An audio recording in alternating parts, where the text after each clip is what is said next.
আল্লাহ তাআলা কিয়ামতের দিন সাইয়েদনা নূহ আলাইহিস সালামকে বলবেন, নূহ তুমি কি দাওয়াত পৌঁছিয়েছো তোমার উম্মতের কাছে? নূহ আলাইহিস সালাম বলবেন, হ্যাঁ আমি পৌঁছিয়েছি। এবার নূহের উম্মতকে আল্লাহ জিজ্ঞেস করবেন, হে নূহের উম্মতেরা, তোমাদের নবী নূহ কি দাওয়াত পৌঁছিয়েছে?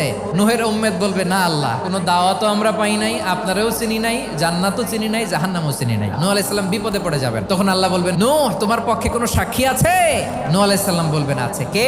উম্মতে মুহাম্মাদি। তখন আমরা বলবো, আল্লাহ, আল্লাহর নবী নূহ আলাইহিস সালাম তিনি আপনি যা যা বলেছেন ঠিক তা তার উম্মতের কাছে পৌঁছে দিয়েছে। এবার নূহের উম্মতের সাথে আমাদের ঝগড়া লাগবে। তারা বলবে, তোমরা আসছো আমাদের হাজার হাজার বছর পরে, তোমরা কি করে জানলা? তোমাদের সাক্ষী ধর্তব্য হবে না? আমরা তখন বলবো, আমাদের কোরআনে তোমাদের নবীর নামে আল্লাহ তাআলা একটা সূরা নাজিল করেছেন, সূরাতে নূহ। দিন রাত এক করে তোমাদের কাছে তিনি দাওয়াত পৌঁছেছেন, সব আমরা জানি। আমরা যখন বলবো এই কথা, নূহের উম্মত চুপসে যাবে। তখন আমরা সত্য বলেছি কিনা এটা আল্লাহ তাআলা জানতে চাইবে বিশ্বনবীর কাছে। তখন বিশ্বনবী আমাদের পক্ষে সাক্ষী দিবেন। আওয়াজ করে বলেন আল্লাহু আকবার।